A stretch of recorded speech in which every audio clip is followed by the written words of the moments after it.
अगर इनको कुछ हो गया आज, ये मैं कह रहा हूँ, अगर इनको कुछ हो गया तो युवा ना पूरी दिल्ली में आग लगा। आरोप है तो हम है सर, आरोप है तो हम है, आरोप नहीं है तो हम ही नहीं है। पेपर लीक हो रहा है, वो इनको आतंकवादी कह रहा है, हम सवाल पूछ रहे हैं, हमको एंटी नेशनल कह रहा है। ये पता नहीं लगा पाया कि 400 ADX हमारे देश में कहाँ से आया। सोनम वांगचुक जी ने बोला था कि मोदी जी को वोट दो, देश बदलना है हमें। प्रोटेस्ट करेंगे और तब तक करेंगे जब तक धर्मेंद्र प्रधान अपना इस्तीफा ना दे दे। सच्चा देशभक्त जो पार्टी से प्यार न करे, देश से प्यार करे, और ये देश से प्यार करते हैं, देश से प्यार करते हैं। अब सवाल ये है कि कांग्रेस पार्टी क्या विकल्प के रूप में उभर रही है? सर यदि विकल्प है ये कि युवाओं के लिए विकल्प है, और विकल्प बिल्कुल चूज करना चाहिए। यदि यहाँ से ये युवा अपने घरों से नहीं निकल रहा, ये कोई अपने लिए नहीं कर रहे हैं, ये सभी युवाओं के लिए कर रहे हैं। मैं तो उन युवाओं से बोलना चाहता हूँ अपने घर से निकले, आए इस प्रोटेस्ट में शामिल हो। कोई एक अकेला बंदा, सोनम वांगचुक जी यहाँ पे 18 दिन से भूख हड़ताल पे है, क्या हम एक दिन के समय नहीं दे सकते? क्यों नहीं दे सकते? क्या वो अपने घर के लिए करे? वो बंदा अकेला एक साइंटिस्ट है, क्यों नहीं कर सकता? सर आए बाहर लेकर के इस प्रोटेस्ट में शामिल हो। ये हमारा अकेला प्रोटेस्ट नहीं है, हमारा सबका प्रोटेस्ट है। अच्छा दोस्त, कहने वाले कुछ लोग ये कह रहे हैं कि राजनीतिक महत्वाकांक्षा है ना। कुछ लोगों ने ये भी कहा कि ये तो रोजा रख रहे हैं, पूरे दिन भूखा रहते हैं, शाम को खा लेते हैं। तो सर रोजा रखने में कौन सा गलत बात है, मुझे बताएं। रखने को तो हिंदू धर्म में फास्ट भी रखते हैं, गलत है क्या? यदि हम अपने प्रोटेस्ट के लिए रोजा रख रहे हैं तो इसमें गलत क्या है, मुझे बताएं आप। इसमें गलत है, आप मुझे बताएं। यदि कोई गलत नहीं, मैं तो ये कह रहा हूँ जो लोग आरोप लगा रहे हैं, बात लोगों का काम है आरोप लगाना, लोगों का काम है कहना। सर हमारा काम है, जब तक लोगों का काम, हम आरोप है तो हम है सर, आरोप है तो हम है, आरोप नहीं है तो हम ही नहीं है। रोजे का प्रोसेस शाम को जब सहरी या जो भी होती है, मैं उस धर्म के बारे में इतना ज्यादा डीपली नहीं जानता। उसमें जो होता है, इंसान सुबह को जब 4-5 बजे नमाज होती है उसकी, वो भूख का अपना सिस्टम स्टार्ट करता है। शाम को फिर दोबारा एक नमाज होती है, शहरी जैसे बोलते हैं, शायद इफ्तार सॉरी, तो इफ्तार से वो फिर दोबारा से वो खाने को स्टार्ट कर लेता। बट यहाँ कोई ऐसा प्रोसेस नहीं है। इसको अगर बाहर कोई अगर माना जाए कि कांग्रेस पार्टी अगर इस चीज को एक बहुत बड़ा अगर वो एजेंडा बना रही कि ये एक रोजा इफ्तार चल रहा है, ऐसा कोई आपने सिस्टम देखा है खाते पीते? आपके पास कोई ऐसी फोटो वीडियो या कुछ चीजें हैं, आपके पास डाटा है कि चलो भाई सोनम वांगचुक ने इस तरह से शाम को, सुबह को, दोपहर में कुछ चीजें खाई पी हैं, उसकी चीज का है तो उसको डाटा दीजिए। ये चीजें बड़ी बड़ी करने से कुछ भला नहीं होना। आप 1980 में जब सोनम वांगचुक जी के फादर जी जब हंगर स्ट्राइक पे बैठे थे लद्दाख वालों को ST OBC में शामिल करने के लिए, तो जब भी तो इंदिरा गांधी जब प्रधानमंत्री थी, वो भी तो आके इनको जूस पिलाया था इनके फादर को। तो क्या नरेंद्र मोदी जी आके नहीं पिला सकते? ये नहीं कर सकते? इनको सिर्फ ये है कि मैं देश में कुछ भी होता रहा, मैं तो अपने घूमने से मतलब रखूंगा, ठीक है। और एक बात और बताऊं मैं आपको, देखिए सर ऐसी बात है, ये तो अराजकता हुई ना यार दोस्त, ये तो अराजकता हुई ना।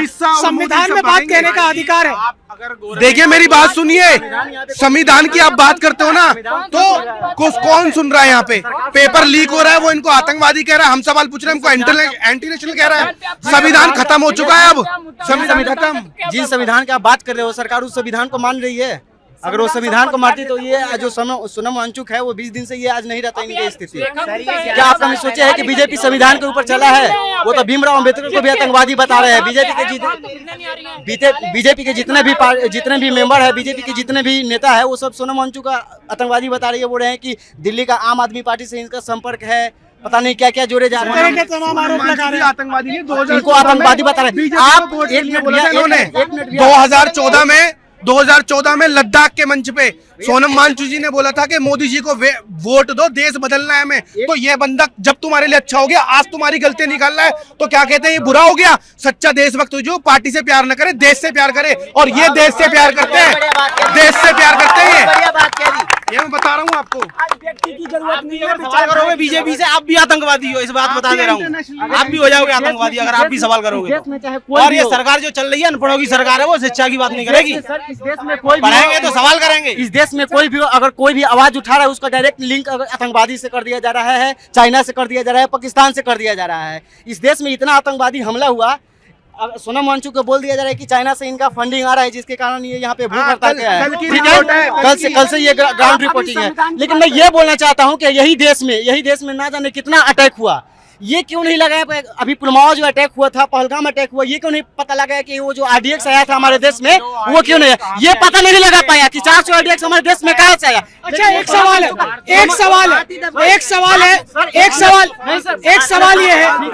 ये है, क्या ऐसा भी है कि इस देश में मुद्दे बदलने के लिए तरह तरह की घटनाएं हो जाती हैं देश के अंदर। होती है, करवाई जाती हो रही है, हो रही है। एक है, आप पुलवामा अटैक देख लीजिए, उसमें क्यों नहीं इंटीग्रिटी फॉलो की है सरकार ने? सरकार चुप्पी थाम करके अपने काम पे लगी हुई थी। अभी नीट का प्रोटेस्ट चल रहा है, धर्मेंद्र प्रधान क्या कर रहा है? पूरी की जगन्नाथ यात्रा में जा करके मत्थे टेक रहा है, उसके आगे जो कुछ नहीं कर रहा है। हम स्टूडेंट यहाँ पे धूप में परेशान हैं। हम लोग पागल हैं क्या? हम लोग पागल तो नहीं है। हम लोग को एंटी नेशनल बोल दे रहे हैं। हम लोग एंटी नेशनल है? हम लोग एंटी नेशनल है? स्टूडेंट कैसे एंटी नेशनल हो सकता है? बड़ा सवाल है, बिल्कुल जाहिर सी बात। अभी आप देख लीजिए, बीजेपी के बहुत सारे नेता ने हमें बहुत सारा टैग दे रखा है, बहुत सारा टैग दे रखा है। क्या हम लोग उस टैग के लिए ये हैं कि हम लोग को उस टैग को संभाल के रखना चाहिए या प्रोटेस्ट करना चाहिए? प्रोटेस्ट करेंगे, और तब तक करेंगे जब तक धर्मेंद्र प्रधान अपना इस्तीफा ना दे दे। इस्तीफे की मांग पर रहे हैं। आप कहाँ से आए हैं? मैं यहीं दिल्ली से हूँ। अच्छा, तो ये जिस तरह से चल रहा है यहाँ धरना प्रदर्शन और एक आवाज उठ रही है दिल्ली की राजधानी से, कुछ समाधान निकलता हुआ नजर आ रहा है? ये तमाम चीजें ऐसे ही चलती रहेंगी जैसे आज तक इस देश में चलती आई हैं? एक सेकंड, अभी आता हूँ आपके पास। ये समस्याएं ऐसे ही चलती रहेंगी जब तक हमारे देश के युवा जागृत नहीं होंगे और उनकी बातें सुनने के लिए हमारे जो मिनिस्टर्स हैं वो उनके साथ नहीं आएंगे। सोनम वांगचुक जी दिल्ली से नहीं है, इतनी दूर से आकर वो यहाँ बैठे हैं। यहाँ हम भी आए हैं सिर्फ किसके लिए? अपने बच्चों के लिए।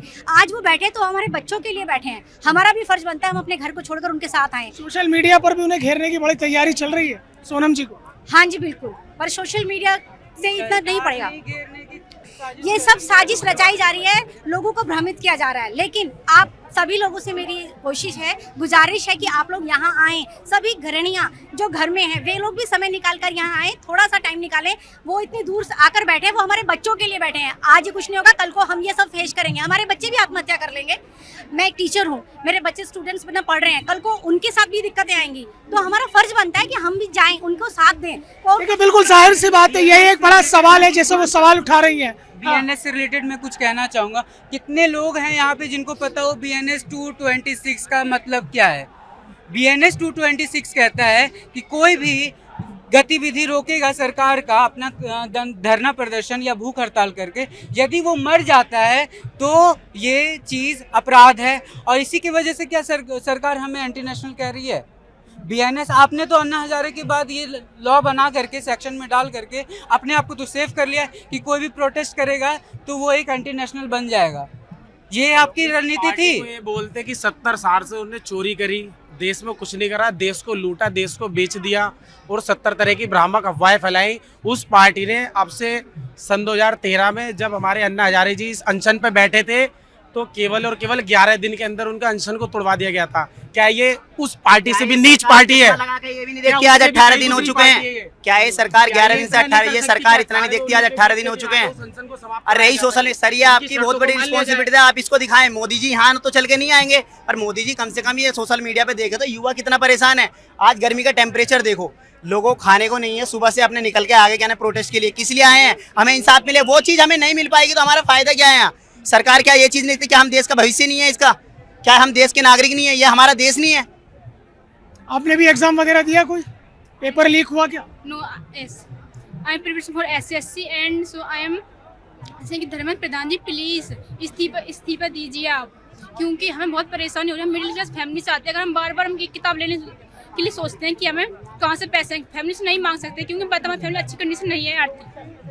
तो प्लीज़ आप इस्तीफा दीजिए। और मैं कहना चाहती हूँ कि धर्मेंद्र प्रधान जी, आपको पता है कि आपके जो इंडिया है वहाँ का एजुकेशन सिस्टम बिल्कुल भी अच्छा नहीं, इसलिए आप अपने बच्चों को US में पढ़ा रहे हैं। क्यों? आप तो पढ़ा सकते हैं, आपके पास पैसा, हमारे पास पैसा नहीं तो हम यहीं पढ़ेंगे ना। तो मैं कहना चाहती हूँ प्लीज़ आप इस्तीफा दीजिए।